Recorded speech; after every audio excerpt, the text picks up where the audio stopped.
Kristus.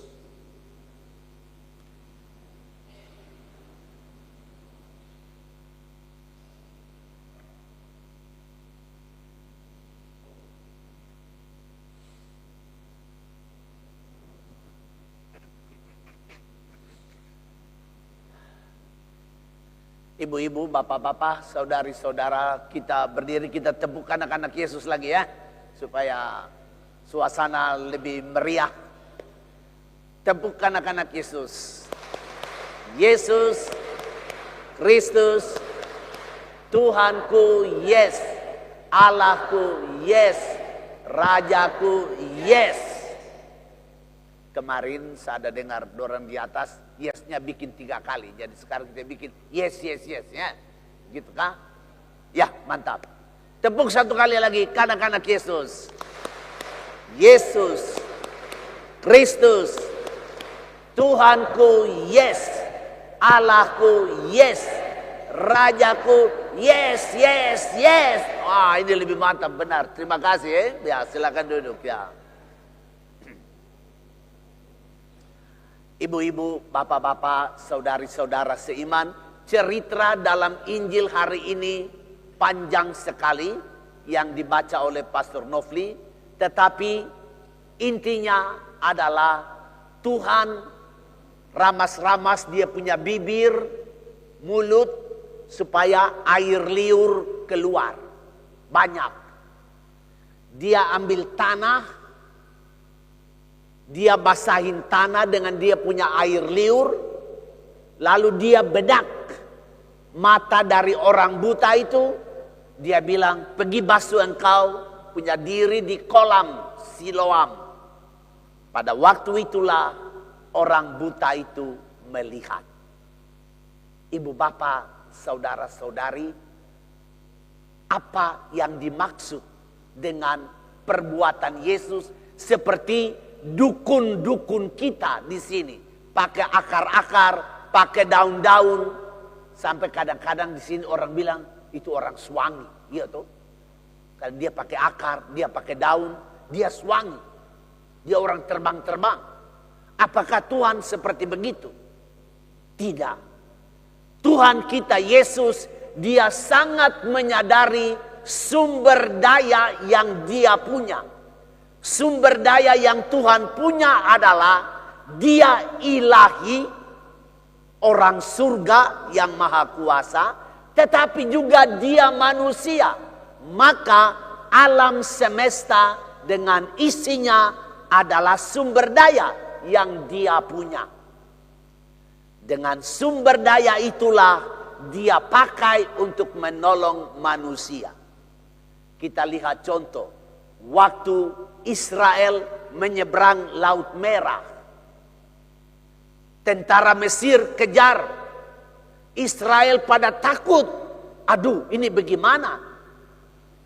Apa sumber daya yang ada pada waktu itu? Tuhan bilang kepada Musa, kau punya tongkat itu untuk apa? Ulurkan tongkatmu ke laut. Laut akan kering.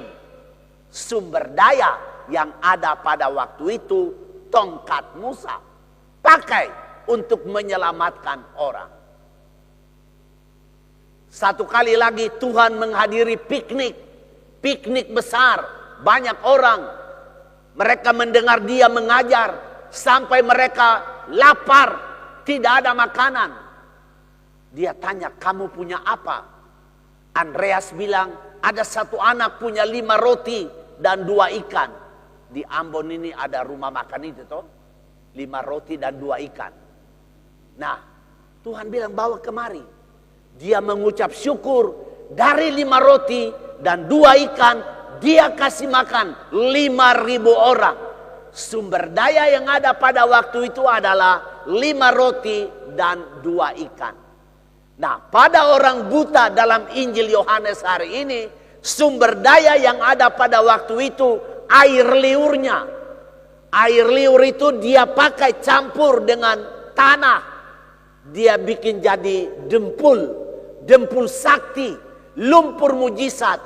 Bedak mata orang buta itu, maka dia melihat. Tuhan Yesus sangat sadar sumber dayanya yang ada pada dia. Sebagai yang maha kuasa, tetapi juga dia sungguh manusia.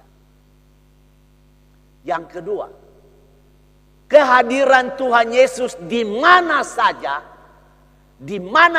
Tuhan hadir, selalu ada perubahan. Dia hadir pada pesta nikah di Kana, anggur habis, terjadilah perubahan. Dari air 6 tempayan, dia ubah menjadi anggur yang paling enak. Dia hadir di rumah duka 4 hari, laki-laki sudah mati. Kehadiran Yesus membawa perubahan. Lazarus hidup kembali. Kehadiran Yesus di hadapan orang buta itu membawa perubahan. Dari tadi matanya buta sejak lahir, kehadiran Yesus membuat matanya terang kembali. Ibu bapak, saudara-saudari, Tuhan sadar bahwa karya-karyanya harus terus berlanjut. Pekerjaan-pekerjaannya harus diteruskan. Oleh karena itu, dia melatih orang-orang terdekatnya, para rasul. Dia melatih mereka supaya nanti semua pekerjaan Yesus mereka dapat lanjutkan. Maka dia mengajar para murid. Dia memberi mereka motivasi. Dan dia mendemonstrasi apapun yang bisa buat, yaitu mujizat-mujizat. Dan karena dia melatih murid-muridnya, hari ini dalam bacaan pertama Kisah Para Rasul, kita lihat apa yang Petrus dan Yohanes buat kepada orang lumpuh di depan pintu bait Allah. Kata Petrus, saya tidak punya uang, saya tidak punya emas, tetapi apa yang ada padaku. Nah, ini ajaran dari gurunya, demonstrasi dari gurunya. Yang ada pada saya beri kepada engkau. Apa yang ada pada Petrus? Nama dari orang itu, nama dari dokter itu, nama dari tabib itu kenangan yang ada pada Petrus, kenangan yang hidup. Dan Petrus berkata, atas nama Yesus jalanlah. Dan orang lumpuh itu berjalan. Ibu bapak, coba kita lihat. Sumber daya Tuhan sungguh-sungguh sadar. Di mana dia hadir selalu ada perubahan. Dia didik, dia punya murid-murid supaya melakukan hal-hal yang sama seperti dia buat. Maka Petrus dan Yohanes menyembuhkan orang lumpuh itu. Bagaimana dengan kita pada zaman ini?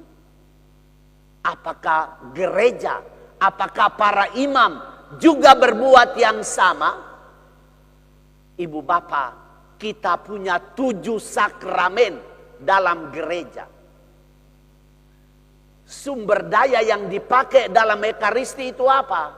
Tepung, roti, anggur. Tetapi itulah menjadi tubuh dan darah Tuhan. Dan itulah sumber daya yang Tuhan pakai melalui gereja. Supaya kita semua ada bekal jalan sampai ke rumah Bapa. Tiap-tiap kali orang sakit di rumah sakit, kita telepon pastor. Pastor datang kasih minyak suci dulu kah? Ibu bapak tahu minyak suci itu dari minyak apa? Dari minyak zaitun. Tiap-tiap hari Kamis putih, tiap tahun bapak-bapak uskup memberkati minyak itu. Yang akan dipakai mengoles orang-orang sakit. Sumber daya yang ada pada kita dipakai untuk menolong orang sakit. Menguatkan orang sakit. Kalau kita punya dosa, kita merasa tidak enak, hati kita terganggu. Mana sumber daya? Manusia. Pastor diurapi supaya atas nama Allah dia memberi damai kepada orang yang gelisah karena dosa-dosanya. Sakramen pengampunan. Sumber daya yang Tuhan pakai untuk meneruskan karya-karya penyelamatannya. Ibu bapak, saudara-saudari seiman, kita bersiara di bumi ini, tetapi Tuhan sungguh-sungguh menyertai kita. Dan di mana saja Tuhan ada di tengah-tengah kita, di situ ada perubahan. Bapak, ibu, saudara-saudari, saya tutup permenungan ini. Kita semua punya masalah. Masalah dengan kesehatan, masalah ekonomi, masalah apa saja. Gangguan-gangguan yang membuat kita merasa tidak senang. Merasa hidup kita terganggu. Merasa hidup kita tidak nyaman. Ayo, datang kepada Tuhan Yesus. Karena dia adalah tabib andalan. Datang kepada Yesus sebab dia memperpendek sistem pengobatan medis.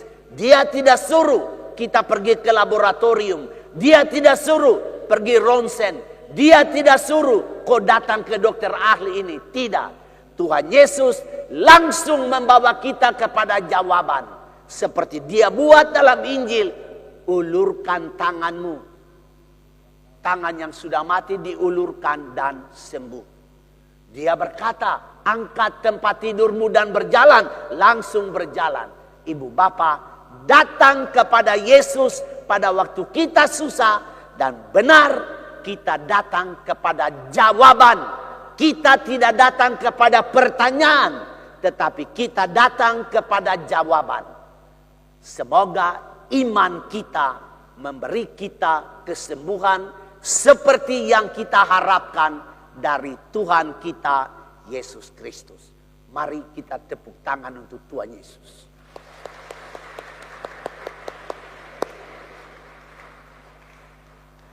Kalau kamu susah, cari Tuhan Yesus. Panggil dia punya nama.